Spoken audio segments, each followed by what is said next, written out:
Well, hey there, beautiful souls. It's Steph with Beautifully Changed.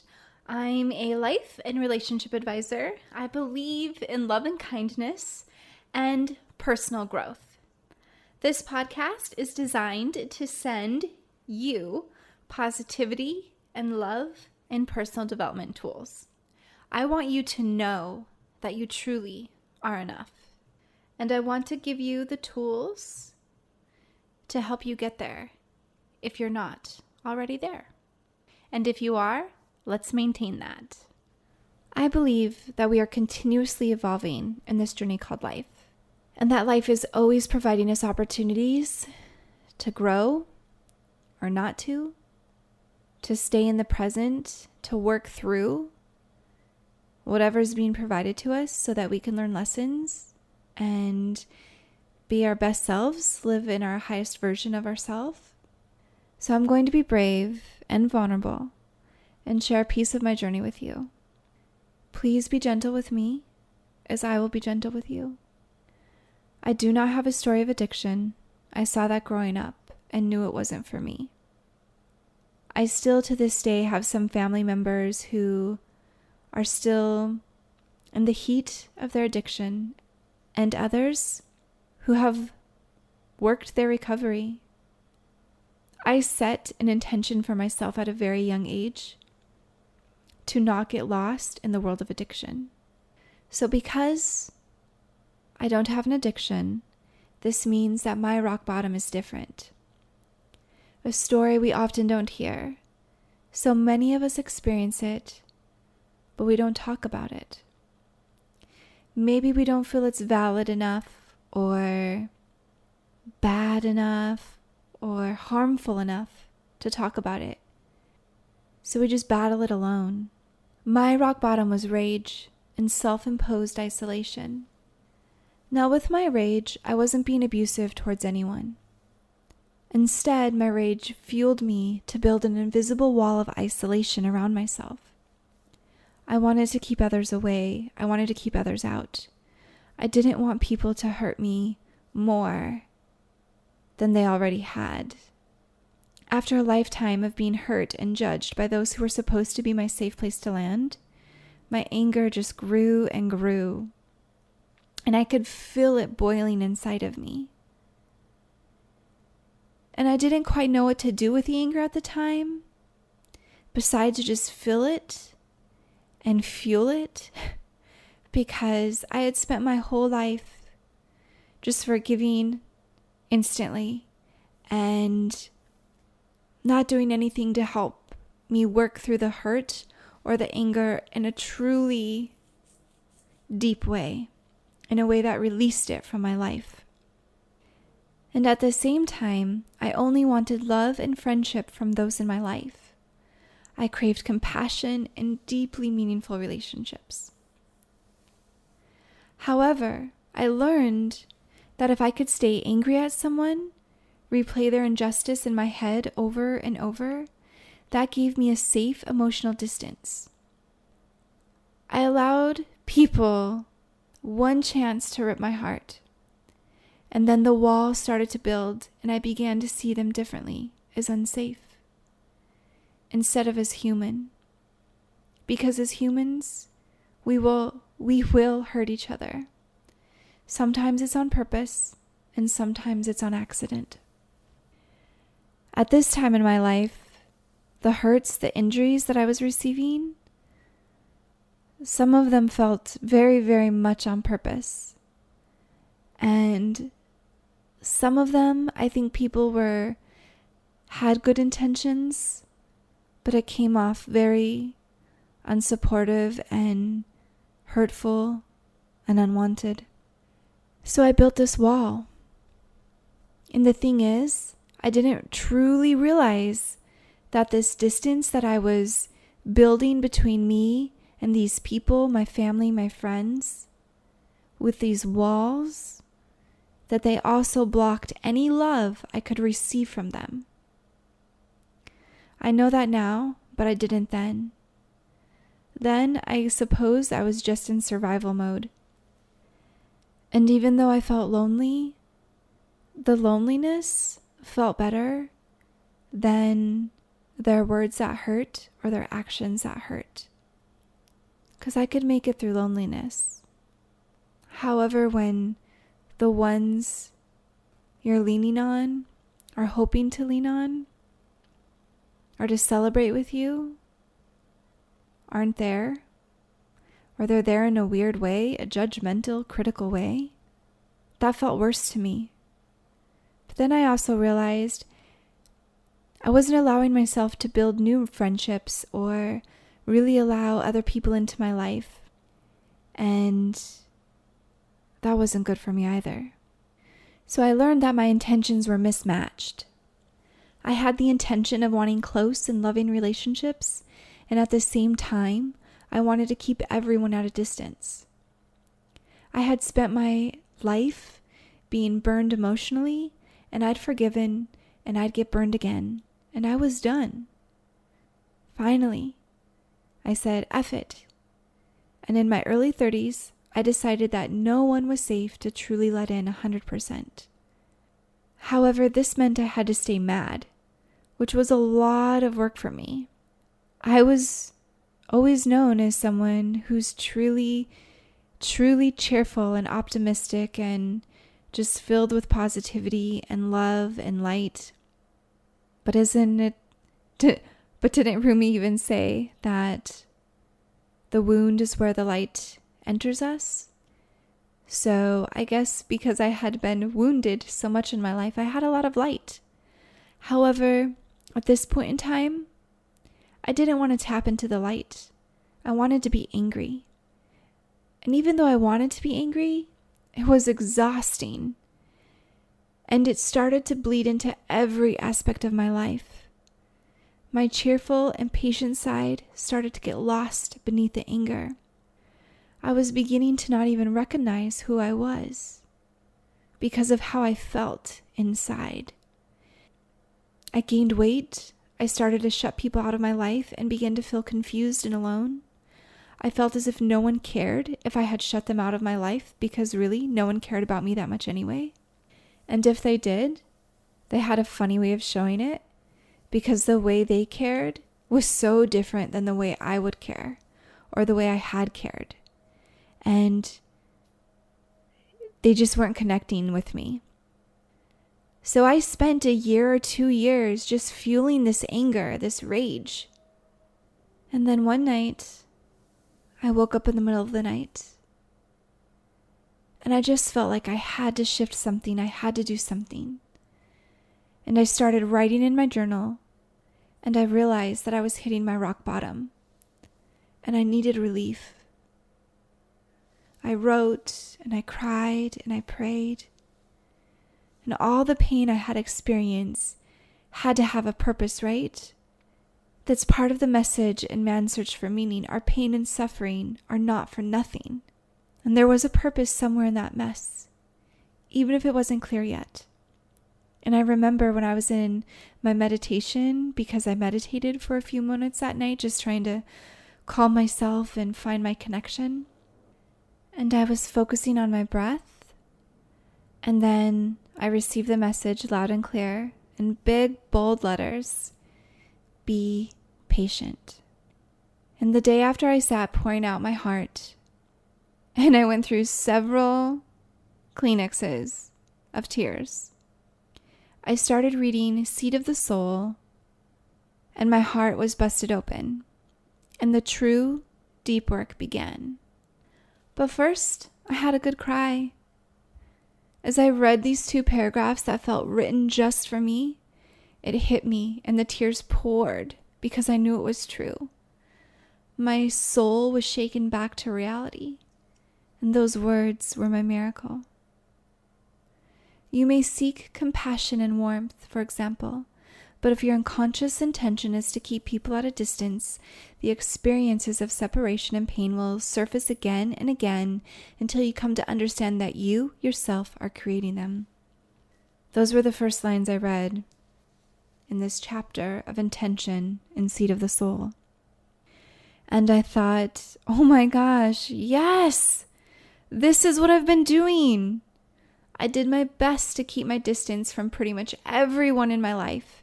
as a way to protect myself. No wonder I was creating the reality that doesn't allow for the warmth, connection, and compassion that I wanted to be the main part of my world. This was the answer. This was the key, the explanation behind. And I realized I couldn't have both. I couldn't have the closeness and the deep relationships I wanted and stay angry and keep that distance. So I decided to give up the distance I'd been maintaining. And this was scary, and I was super vulnerable. But I knew it was time to learn to receive the love that was being offered to me. And as I said, I was blocking the receiving end. I could easily give out love, and I did. I knew that I was a great friend, even if I felt I didn't have one. And how could have I? Because I blocked the receiving end. To me, there wasn't any risk to giving out love. It felt good. It felt right. It still does. One of my favorite ways to live. But receiving love was a struggle. I didn't trust it. I blocked it with anger. I blocked it by trying to prove that it wasn't real, by looking for little inconsistencies or anything that would possibly annoy me, or I even convinced myself that it wasn't for me, that perhaps I hadn't earned it yet. And then I read in Seed of the Soul, eventually you will choose to create harmony and love. You will choose to draw to your highest frequency currents that each situation has to offer. Eventually you will come to understand that love heals everything, and love is all there is. The tricky part is I already knew this.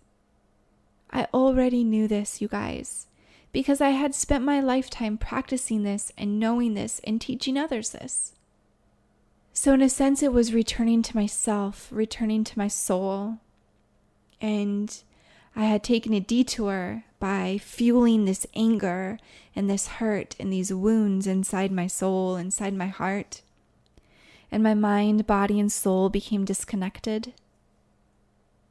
I just wasn't allowing myself to receive the love because I didn't believe it. I didn't trust it, because I had this thinking that if the love was real, how could you also hurt me?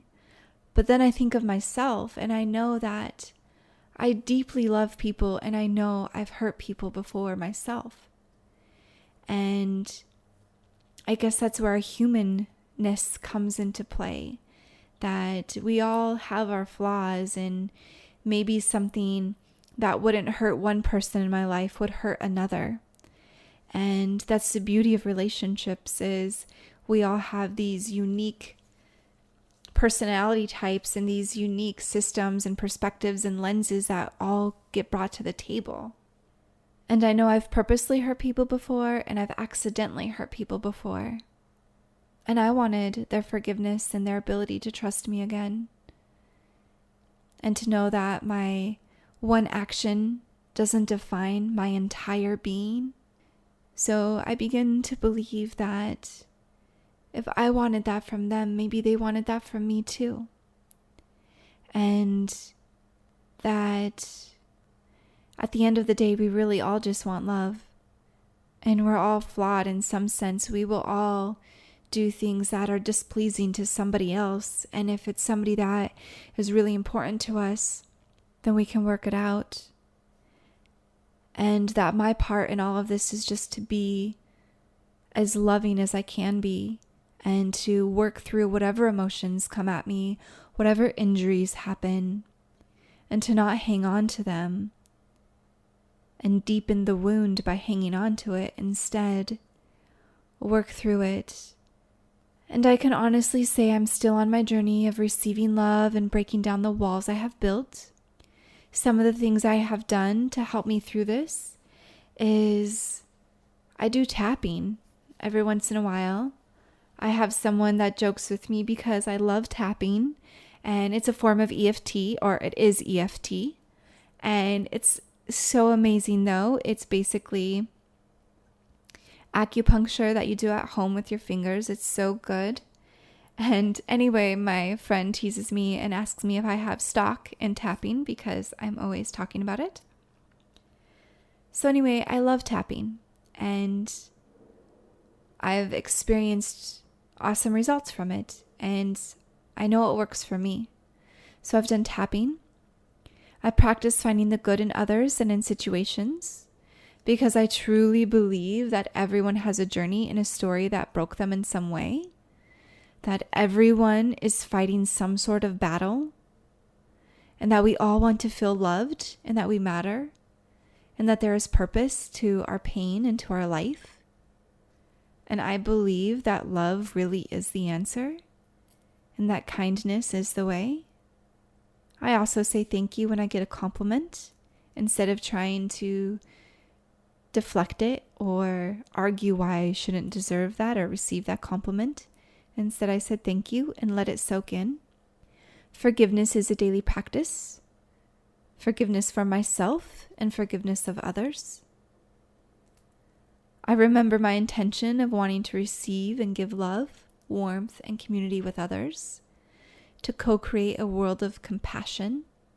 And if I want to create a more compassionate world, that starts with me and how I'm working through it and how I'm living and how I'm giving and how I'm receiving. I write, such as my blog posts, the hypnosis, the guided imageries, all those things that I write, and I keep some for myself and I share some of it with you. I share my feelings. So with other people, when something is upsetting to me, I will tell them. When something is exciting or pleasing to me, I will share that. I will share if I feel there's tension or that maybe I did something that was displeasing or hurtful. I don't run when it gets uncomfortable, which was something I would do in the past. If something got uncomfortable, if I knew I had hurt someone or made a rift in our relationship, I would distance myself at that moment. And I don't do that anymore. I stay. I work through it. I have the difficult conversations. I make sure to find ways to put love into action with everyone in my life and even with strangers. I meditate. I'm aware of my self-talk. I eat clean most of the time. I connect with nature. I engage in some form of exercise. And I love saying affirmations, as you guys all know. But I like to move my body while I'm saying them. I'm continuously learning new things. I'm reading, I'm engaging, I'm listening to positivity. I'm listening to myself, to my soul. And most days I feel pretty solid, you guys. However, every once in a while, something will trigger that urge to start building those walls again. And in those moments, I breathe, I remember the light, and I start taking back down the wall. I also believe that when I look at you, I see a part of me. And when you look at me, you see a reflection of you. And I think we're all beautiful souls, and that we're all a part of this great, amazing universe. And I share this story with you because I know I'm not alone. So if this resonates with even one other person, that's why I share. Because I want that one other person to know that love is on the other side of anger, and growth is on the other side of fear, and compassion. And I know that you are feeling the anger, thinking it will protect you from being hurt as well. My sweet soul, we are wrong. The anger burns us and depletes life from us. We can feel anger and then move through it. We must not hang on to it for an extended period of time. We need to let it come and then release it from our grasp. If you have also perfected your wall of isolation disguised as protection, let me encourage you to take it down now. You haven't truly lived until you've provided yourself with a lifestyle of giving love and receiving love. Once we realize the effects of our anger, which takes a good amount of self-awareness, we can replace it with compassion and love. And there will be times we are owed apologies that we will never get. I ask of us to let go of the anger anyway. Injustices will happen daily. We must move through the emotions that come with it, ending the day, returning to love.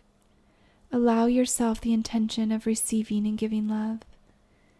Take baby steps if you must, but just start the journey. Love is waiting. And I'm here if you need someone to help you take down that wall. It can be heavy and demanding work, but either way, you've got this. I know you've got this. And maybe some of the things I've been doing to work through anger and release anger, maybe they don't work for you. And I think something will. Just got to keep experimenting, trying new things. And maybe something that didn't work for you 6 months ago will work for you today. Because we're not the same person we were 6 months ago. We evolve every day. We shift a little bit and change a little bit every day.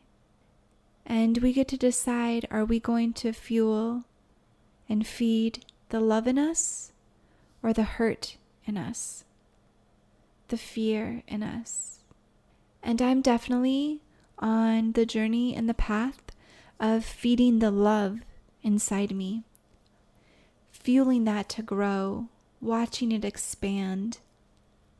And I gotta tell you, for my short time on this beautiful earth, I've spent a couple years of it feeling angry and that things are unfair. And those were some of the worst moments in my life. And I've been through a lot.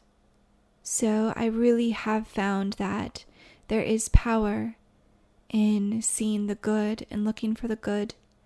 And forgiveness really is about releasing the anger and the tension from ourselves. Otherwise, we put ourselves in a prison. We wall ourselves in.